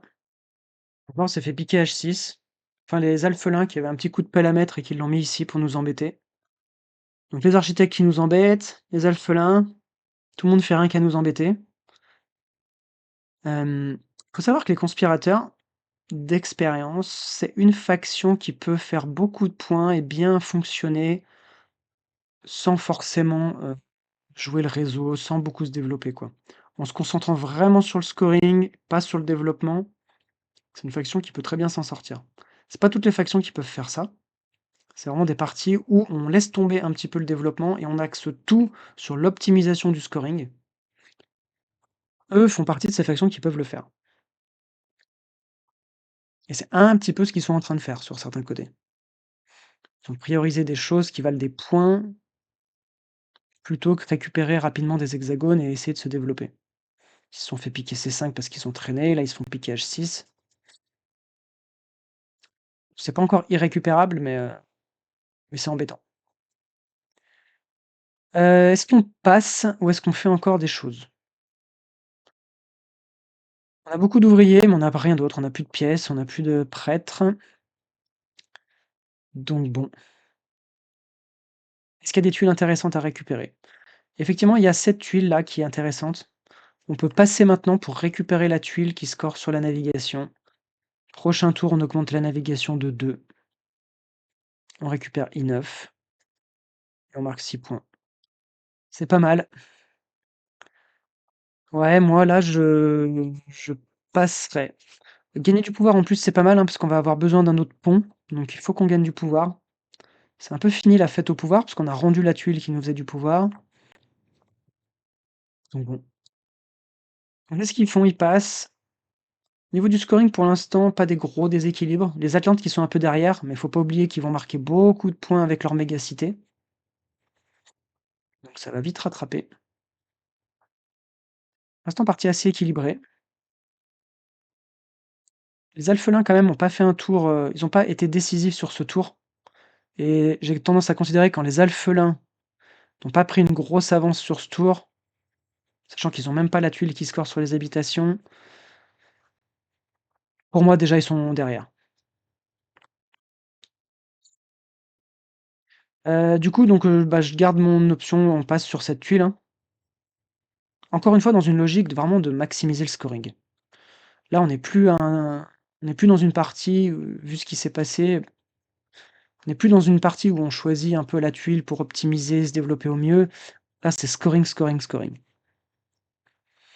Et les conspirateurs, mine de rien, c'est une faction qui se joue pas mal comme ça. On saisit les opportunités et vu que c'est assez flexible, on peut, voilà, naviguer et essayer de faire, au mieux. Et du coup, c'est ce qu'ils font. Ils récupèrent la tuile, navigation. Très bien. Et ben, je vais avancer au tour 5. Alors tour 5, qui score sur les temples et qui va donner des revenus de pièces pour les prêtres qu'on a envoyés. Pour l'instant, on en a envoyé que 2. On en a un en réserve. Après, est-ce qu'on va pas plutôt pouvoir l'utiliser pour monter sur la navigation? C'est très probable. Hem, je pense que de toute façon là, tout le monde va vouloir faire au moins un temple pour marquer 4 points, récupérer des tuiles à points de victoire. Hem, à ce stade aussi, ce qui est important évidemment de regarder, c'est les tuiles qui font des points. Typiquement, donc on veut récupérer au dernier tour soit la tuile sur les comptoirs, soit la tuile sur les gros bâtiments. On joue juste après les architectes, donc clairement on va quand même vraiment suivre les architectes si on peut réussir à passer après eux. Les alphelins, le problème c'est que quand ils passent, c'est les Atlantes qui sont derrière et qui à mon avis vont rusher sur leurs tuiles. Bon, là de toute façon, il va y avoir un peu, le premier qui passe va un peu, aura un petit peu perdu, enfin perdu, pas perdu la partie, mais perdu cette petite manche, ce petit jeu des tuiles. Heu, là on est au stade, on va essayer de pas passer trop vite quoi, pour récupérer une tuile intéressante. Ça fait partie des choses importantes. On a toujours envie de prendre un pont, pour l'instant on peut pas le prendre. Et on a beaucoup d'ouvriers, un peu de pièces. Ouais, donc pour moi on va faire un temple, voire 2 temples. Pourquoi pas 2 temples en vrai? Ce serait rigolo. Ça fait beaucoup de points, on gagne des pièces, on va faire un switch, ça fera gagner 6 pièces et puis ça va nous permettre de récupérer des cultes. Comme on est en retard sur d'autres choses, c'est une partie qui va être un petit peu axée culte peut-être. Honnêtement, je vois pas trop d'autres plans parce qu'on n'a pas vraiment d'opportunité de se développer là, très profitable. La les rouges ont pris un peu tout ce qui était intéressant de ce côté-là de la carte. Ici, on s'est fait piquer H6, donc on va pouvoir le reprendre, mais il y a toujours I9 qu'on va pouvoir prendre. Mais à part ça, c'est pas dingue. C'est pas dingue. On n'a plus assez de pouvoir pour prendre la double pelle. Il y a pas de bonus de pelle. Donc voilà, pour toutes ces raisons, moi je partirais vraiment sur, mettre notre économie sur faire des temples, monter la navigation, optimiser les cultes et récupérer les quelques hexagones profitables qui restent, il y en a pas beaucoup. Prochain tour, comptoir, ville, scoring, voilà. C'est comme ça que je vois les choses en fonction de ce qui a été fait. Les Atlantes, eux, ils vont faire leur méga cité, on va suivre ça, ça va être intéressant. Je pense qu'ils vont facilement atteindre leur dernier palier, donc 20 points. Ils vont monter 2 sur tous les cultes, ce qui va mine de rien en faire un concurrent sérieux. Encore une fois, les alphelins que je trouve un peu derrière. Je pense qu'ils sont venus ici en espérant connecter avec des conspirateurs qui ont un peu abandonné le réseau, des Atlantes qui sont pas non plus très compétitifs sur ça. Les alphelins, clairement, ils ont un coup à jouer s'ils connectent leur réseau parce qu'ils vont pouvoir, possiblement être premiers ou deuxièmes. Les architectes ont fait un très beau développement, donc je pense qu'ils vont être durs à battre sur le réseau, mais le problème, voilà, que les alphelins, c'est toujours leur, problème sur cette carte, c'est la connexion du réseau et qui peut se faire au détriment d'autres choses. On a déjà vu des parties sur, avec toutes ces problématiques, hein. Ça revient. Bon allez, je vais avancer à notre, enfin, de toute façon, alors, ouais, les architectes qui prennent les pièces, voilà, et c'est à nous de jouer. Ouais, bah, écoutez, pour moi, on part sur un temple, hein. Il peut y avoir l'envie de sécuriser ce culte aussi, hein. Si on monte d'un sur la piste de terre, on sécurise, on gagne 3 pouvoirs et ça nous débloquera le pont. Pourquoi pas? C'est une autre possibilité. Le problème, c'est que j'ai vraiment le sentiment que cette, tuile, on va l'échanger, mais bon, peut-être pas, hein. Peut-être qu'on va refaire notre petit gimmick où, on fait un temple, on récupère cette tuile, on switch et on prend une tuile à pouvoir. En plus, la montée là pourrait nous permettre de monter sur ce culte. Je pense qu'il faut surveiller ce que font les alphelins. Pour l'instant, on n'est pas pressé de monter sur cette piste, mais si on voit les alphelins monter, clairement là, on verra ce qu'on fait. Mais je pense que ça fait partie des choses à sécuriser. Enfin, ce serait vraiment dommage de se faire piquer ce culte quand même, après réflexion. Donc finalement, cette tuile, je suis pas sûr qu'on va la lâcher. On a envie d'en lâcher aucune, parce que vu que ça va nous faire perdre sur la piste de terre, on a plutôt envie de faire un switch sur les tuiles qu'on va récupérer à ce tour-ci. Bon, bah si, c'est le switch qui part tout de suite. Donc on abandonne la piste, le culte de la terre. Trop de possibilités avec ces conspirateurs.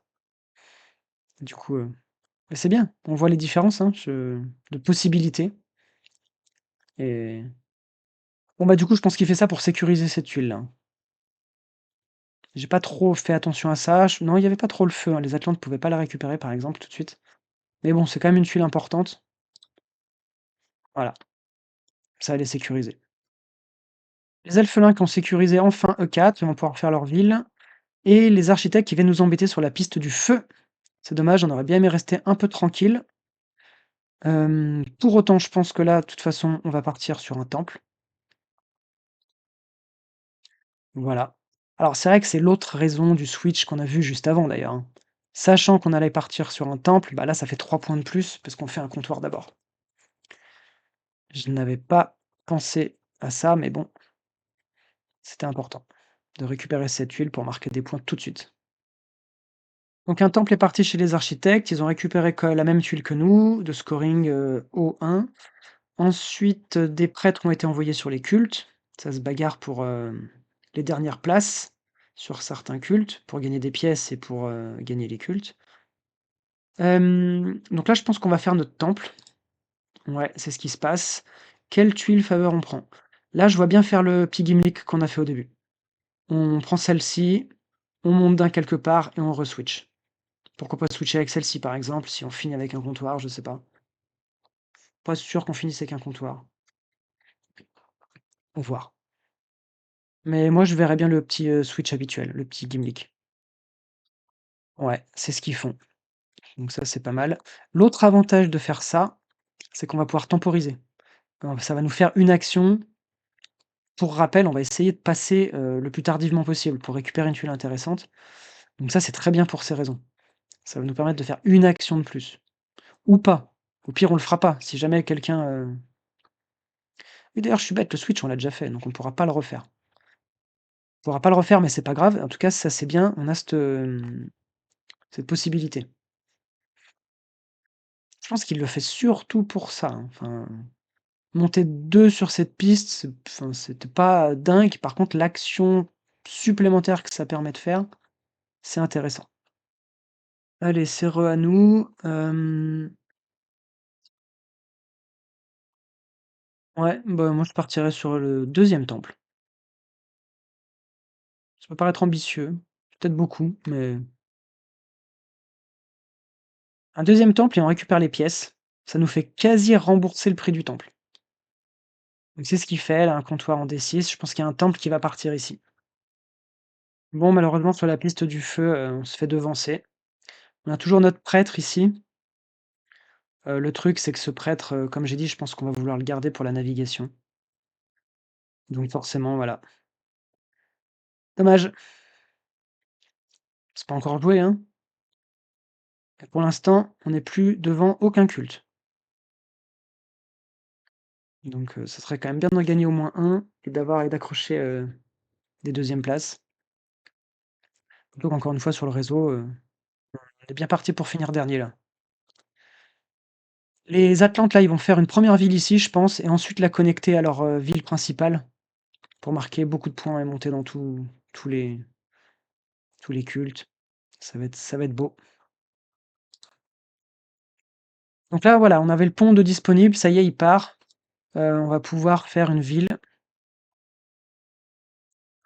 A priori au prochain tour, sauf si là, on fait un temple et qu'on récupère la tuile feu, de feu 2 qui permettent de faire des villes à 6. Après, je vois pas trop pourquoi. Elle va pas nous assurer de gagner. Quoique, si on prend la tuile feu 2, on arrive ici. Si on monte d'un avec cette tuile, on est à 9. Prochain tour, on n'a plus qu'à faire une montée et on accroche la première place. C'est à nous de jouer. Donc, bon, je reste sur mon plan de faire un deuxième temple, mais bon, on va voir. Ouais, donc le deuxième temple qui part, 4 points. Quelle tuile on prend? Celle-ci, elle est intéressante parce qu'elle fait des points. Le truc, c'est que là, on va pas finir avec des comptoirs. Donc, du coup, bon, c'est pas très intéressant. Je reste un peu sur mon idée de prendre cette tuile ou peut-être celle-ci. Celle-ci, ouais. Non, en fait, celle-ci, c'est bien. Elle nous permet, de monter à 9, possiblement avec la montée de cette tuile, on peut arriver à 10 et comme ça, on assure notre victoire sur cette piste. Ce serait vraiment dommage de perdre un deuxième culte, hein, En plus, les architectes, voilà, ils sont pas mal aussi, hein, en points, en réseau, ça pour moi, les alphelins sont derrière, mais les autres factions, il faut essayer de leur passer devant, là, donc quand on peut passer devant un adversaire direct, la marge de le gap de points, il est de 8, hein, donc c'est intéressant. Pour ces raisons, moi, je partirais sur ça. L'autre tuile, donc pas mal, ce serait celle-ci qui nous ferait directement une ville. Alors, si c'est bien aussi ça. L'avantage de faire ça, heu, ouais, c'est que ça permettrait de récupérer la tuile navigation. Rappel, on score sur la navigation. Si on prend cette tuile, on récupère la navigation, ensuite on monte encore une fois d'un en navigation, en faisant des conversions, à ce qu'il faut, ça nous permet de marquer 9 points en passant, ce qui est énorme. Donc pour moi, il y a 2 choix, soit on sécurise le culte, soit on optimise à fond la tuile, navigation. Honnêtement, je sais pas, j'ai un peu envie de dire que les 2 se valent. J'adore. Rien ne se passe comme je dis. Donc il prend cette tuile. Pourquoi? Alors ça veut sûrement dire que du coup, il va faire un comptoir. Ce serait quand même dommage de prendre cette tuile et de passer maintenant. Je pense que l'idée, ça va être de faire un comptoir. On va voir. Bon, bah, c'est quand même intéressant de voir que on ferait pas pareil, hein. C'est à nous. Pour l'instant, personne passe, hein. C'est vraiment, tout le monde attend le maximum. Après, les ressources commencent à être vraiment maigres partout. Honnêtement, on est pas mal, hein, parce qu'on a encore pas mal de ressources, on a encore notre action ici, je pense que ça devrait bien se passer. Par contre, on a toujours que un en navigation. Pour rappel, quand même, l'idée, c'était d'optimiser un peu cette tuile, possiblement récupérer I9. Donc moi, je verrais bien une petite avancée sur la navigation. Après, du coup, il y a l'envie de faire un comptoir aussi, hein, pour quand même marquer des points avec cette tuile. Donc on va voir. Non, c'est la navigation qui part. OK. Bon, les alphelins qui ont fait leur ville ici, c'est bien, ils se sont pas fait piquer E4 et qui sont en train de connecter leur réseau, hein. S'ils récupèrent H3, ça sera bon. Donc ils ont encore 2 montées de navigation à faire, mais ça devrait le faire. Personne devrait leur piquer H3. S'ils arrivent à faire une troisième ville ici, ils vont finir pas si mal, hein. Je les ai peut-être enterrés un peu vite. Après la dernière ville ici, c'est pas gagné, hein. Après ils ont quand même beaucoup de revenus qui arrivent, si ça devrait le faire. Bon, les alphelins, je les ai enterrés un peu vite, les pauvres. Du coup, c'est à nous. Il nous reste pas énormément de ressources. Je pense qu'on peut faire des conversions et faire un comptoir. Encore une fois, on veut pas passer, hein, on veut pas passer le premier. Il y a aussi cette action qu'on doit faire. Monter sur un des cultes. Lequel culte on va monter? Faut voir celui qu'on veut gagner, hein. Peut-être qu'on peut monter sur la piste de l'eau. Nous, on monte sur le feu. Prochain tour, on fait le switch, on récupère cette tuile. On passe devant, on passe devant. C'est tout à fait possible qu'au prochain tour, on refasse encore le dernier temple. Ça ferait du coup 2 nouvelles tuiles faveur, enfin un switch et une nouvelle. Bon du coup là, je ferai la montée, sur le culte. Donc il décide de monter sur la piste du feu, concurrence avec les architectes dans cette partie, que ce soit un petit peu, au niveau des terrains et sur les cultes. Et les Atlantes qui passent. Alors c'est malheureusement, ils passent, mais il y a pas de tuiles à point de victoire disponible. Donc la concurrence va rester entre les 3 qui restent. Là, personne va vouloir passer encore en premier. Bon les Atlantes, l'avantage ils prennent qu'est-ce qu'ils vont prendre? Heu Ouais, bah, je sais pas, la pelle, non, la pelle, ils s'en fichent parce qu'ils ont amélioré leur pelle. Cette huile-là, 3 pièces, 3 pouvoirs, un ouvrier, c'est trop bien, en termes de revenus purs. Non, ils préfèrent prendre la thune, les 6 thunes. OK, bon, j'aurais pris ça. Faut que je pense à lever parce que là, je pense que vous voyez il y a ma tête, vous voyez pas. Ouais. Allez, c'est à nous, on a toujours pas envie de passer donc un petit comptoir? Allez, un comptoir, E9. Ah oui, puis ça fait notre ville en plus, je suis bête. J'avais oublié ça. Bon, bah, là, je prendrai la navigation. Comme ça, on monte à 3 en navigation et on va optimiser cette tuile. L'autre solution, prendre un prêtre pour l'envoyer ici, gagner 2 pièces. Pas dingue, mais à la navigation, je pense. Non, le prêtre. Le prêtre, 9 points, donc ça va être, ah, j'avais pas vu les architectes qui sont passés, ici. Oui, ils ont fait un temple et ils ont, sécurisé ce culte. Décidément, pour l'instant, aucun culte, de gagné. Les alphelins qui, du coup, font des petites terraformations pour gagner du temps. Vous voyez, c'est un petit peu rigolo, hein, personne veut passer, avant les autres. Là, quand même, les architectes, ça risque d'être compliqué, ils vont être un peu obligés de passer. C'est un peu triste parce qu'ils sont sur une tuile à point de victoire, ils vont faire 0 points, ils vont passer sur, une tuile qui rapporte pas de points. C'est mine de rien, là, c'est peut-être la partie qui se joue sur des trucs comme ça, hein, parce que c'est très serré quand même. C'est très disputé cette partie, notamment avec les conspirateurs en plus, hein, donc ouais. Le prêtre qu'on a récupéré, ça nous permet en plus de temporiser encore un peu, hein. Voilà, je pense que les architectes, ça va être les perdants de cette espèce de course inversée. Voilà, ils passent, plus le choix. OK, donc ils récupèrent la tuile que j'avais dit et là, c'est parfait, ça c'est open bar pour les autres. Bon, mine de rien, est-ce qu'on a une préférence entre les 2 tuiles? Je pense pas spécialement. Si, celle-ci est mieux, hein, c'est 8 points et 2 ouvriers, celle-ci c'est 8 points et un seul ouvrier, donc évidemment on préfère celle-ci. Donc pour moi de toute façon on veut envoyer notre prêtre là et prendre les 2 pièces de revenus en plus. Du coup non, le prêtre c'était pour, monter sur la navigation. Donc en faisant des conversions, on arrive à 3. Donc vous voyez un petit peu ce que je disais tout à l'heure, on est vraiment dans une partie où on s'en fiche d'optimiser enfin on est vraiment dans un truc de point de victoire. On n'est plus dans quelque chose où on va vouloir prendre des actions pour peut-être se développer ou là, la tuile ville 9 points a été prise, celle qui vaut le plus de points. Le prêtre permet ensuite via des conversions un peu brutes de récupérer notre dernière navigation. Donc voilà. C'est intéressant parce que c'est quand même une manière de jouer assez déroutante à Terra Mystica. Où on peut être tenté de faire vraiment, ouais, un peu plus comme les alphelins ou comme les architectes. Une partie où voilà, on va essayer de se développer, d'optimiser, de sécuriser les hexagones. Là, les conspirateurs sont pas du tout dans une partie comme ça. On va finir avec assez peu d'hexagones, 2 villes.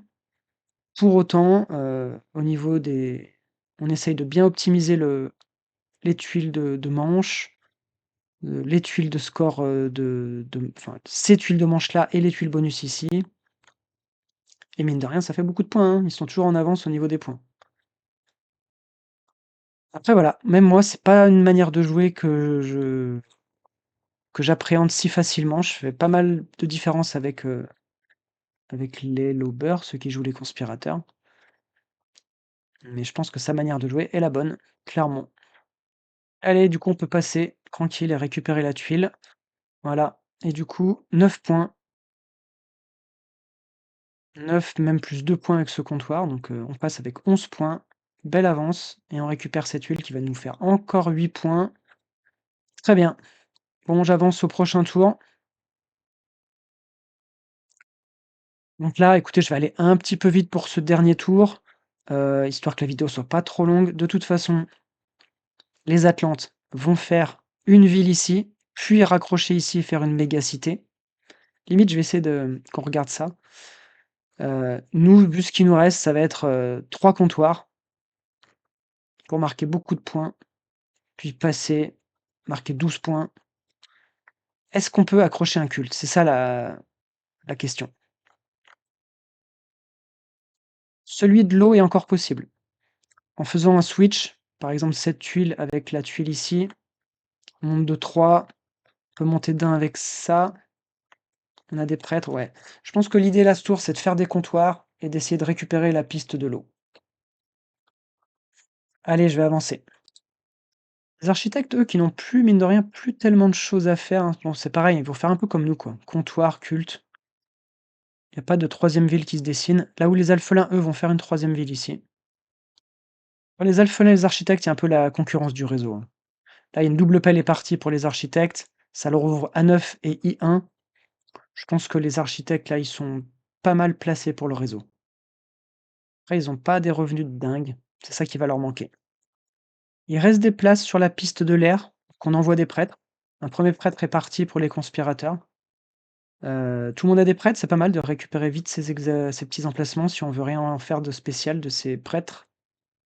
Une deuxième place, ça sera quand même des points pour la fin. On a la ville qui est partie pour les Atlantes, en haut. Donc on a réussi à envoyer un deuxième prêtre ici, pour accrocher la deuxième place. Malheureusement, la dernière place, évidemment, les architectes, n'ont pas laissé passer ça et ont consolidé leur, victoire sur ce culte. Donc là, pour l'instant, ils nous battent sur les cultes, sur la concurrence avec eux. La piste de terre qui a toujours pas été sécurisée par les alphelins, donc celle-ci, je l'avais un peu oubliée, mais c'est peut-être celle-ci qu'on va essayer de récupérer du coup. On a un premier pont qui est parti chez les Atlantes, donc ils sont montés de 2 partout, sous les cultes. Donc la concurrence sur la terre là est grande. Je pense qu'il va être temps de switcher,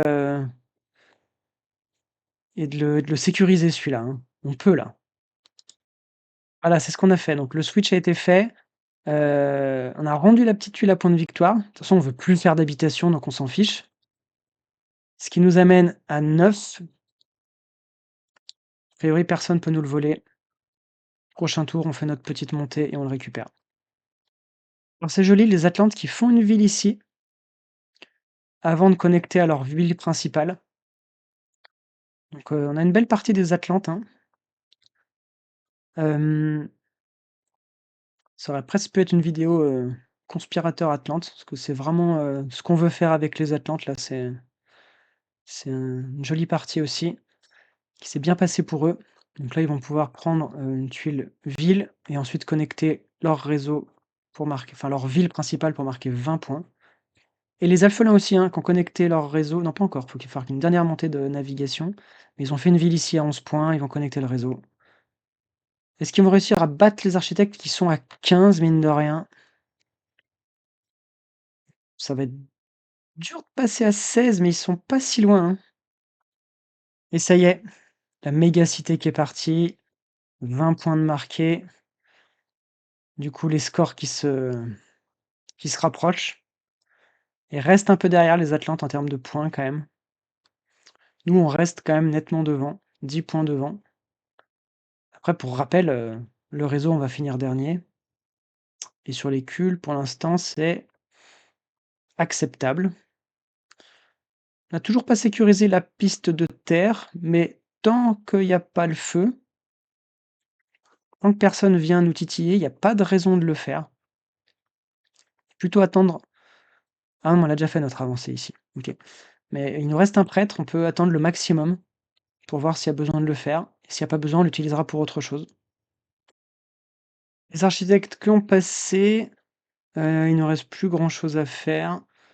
Je pense qu'il faut quand même qu'on sécurise, cette piste parce que les Atlantes peuvent venir nous titiller. Mais on va voir. Voilà, c'est ce qu'on fait et après on va pouvoir passer je pense, hein, il reste plus grand chose à faire et je vais avancer au scoring final.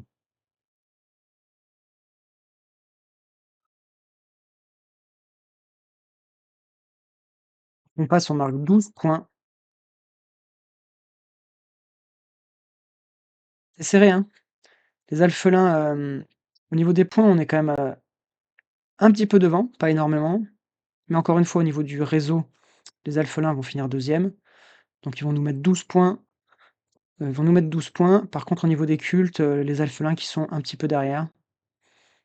Donc on va pas finir sur des scores très, très, éloignés. Les Atlantes, eux, qui sont en termes de points nettement derrière. Au réseau, ils sont 3e. Leur gain sur les cultes va pas suffire, donc c'est les Atlantes qui vont finir, je pense que là, quand même, les Atlantes payent d'avoir un peu misé trop cher pour les prendre, à la phase des enchères. Encore une fois, c'est un peu facile de dire ça, a posteriori. Ils ont fait une belle partie. Honnêtement, ils ont vraiment fait une très belle partie. Ils ont réussi à faire leur mégacité et tout. Heu, mais néanmoins, ça reste une faction, je pense si vous engagez beaucoup de points aux enchères, voilà, ça peut être un peu compliqué de remonter. Trop de retard. S'ils étaient partis à 40 et pas à 25, je crois qu'ils avaient au départ, voilà, ils avaient 15 points de plus, c'est ils étaient plus au niveau de tout le monde, quoi. Je pense qu'il y avait pas de raison de trop surmiser sur eux. Même quand ils ont une situation profitable, pas de voisins, ça veut pas dire qu'il faut, bon après à voir, hein, les Atlantes, je les connais pas non plus que ça. On regardera d'autres parties d'eux qui sont mieux passées et on verra. Allez, décompte final. Voilà, bah, du coup, belle partie. Donc, les conspirateurs, vous voyez qu'il y a beaucoup de possibilités à chaque fois. Ils sont pas très durs à jouer, hein, en termes de gameplay, voilà, c'est on switch les faveurs, on optimise et ils ont vraiment axé leur partie sur l'optimisation du scoring, pas du tout sur le développement. Je pense qu'ils ont très vite abandonné l'idée de faire une ville, au sud. Par contre, ils ont, vraiment axé sur les dernières manches sur, voilà, les temples tour 5, les comptoirs tour 6. Heureusement, ils réussissent à gagner un culte, ici, après s'en être fait, piquer, un, sur la piste du feu. Celui-là, ils sont redescendus, donc ça ouvrait des possibilités, mais personne n'a pu la saisir. Et vous voyez qu'en termes de points, ça se joue à rien. Ça se joue vraiment à pas grand-chose. Très belle partie de tous les 3. Très belle partie des 4, hein. Franchement, c'était une belle partie. Hem, fallait voilà, ça se joue presque aux enchères, hein. Les enchères, ceux qui ont un peu trop misé sur, quelques sur factions, voilà, les alphelins, clairement, ça sentait qu'ils étaient dans un bon setup. Néanmoins, c'est pareil, trop d'enchères dessus ont fait la différence. Bon, j'espère que les conspirateurs, du coup, ça vous éclaircira un petit peu sur comment les jouer. L'ouverture forteresse, ça fait partie des choses un petit peu indispensables, surtout si vous débutez avec eux, il y a pas de raison de chercher autre chose comme manière de les jouer et comme ça, après, vous optimisez, vous gagnez plein de pièces avec les tuiles faveur que vous gagnez, que vous switchez. On a vu les opportunités qu'il y a à prendre selon les manches pour gagner du pouvoir, gagner des cultes, gagner des revenus. Toujours surveiller aussi les tuiles qui nous intéressent, si, vaut mieux switcher rapidement pour en sécuriser une ou si on peut attendre. Et voilà, ne pas, la contrepartie de cette faction évidemment, c'est que, comme on part sur un gros bâtiment, on se développe moins rapidement. Donc il faut pouvoir assez vite décider si ça va être une partie où on laisse tomber, l'idée de se développer, là avec la faction des architectes qui a été assez explosive, bon bah, il s'avérait qu'on allait assez vite abandonner l'idée de faire, de partir par ici par exemple, ce que les factions grises peuvent faire, hein. Là, c'est tout à fait profitable pour le gris. Mais les architectes sont très vite arrivés ici, voilà, donc c'était peine perdue. Mais voilà, il y a plein d'autres manières de rebondir avec ces conspirateurs, ils sont assez flexibles donc, bah, voilà, je vous encourage à les essayer. De toute façon, moi, les fanfactions, vraiment, je les trouve, très chouettes et les conspirateurs, ils sont pas très compliqués et ils sont agréables à jouer. Donc voilà, je sais pas quelle sera la prochaine faction que je ferai, mais clairement, j'ai envie de j'ai envie de toutes les faire, donc ça prendra le temps que ça prendra. Mais je vous dis à bientôt pour, une prochaine partie avec une fanfaction.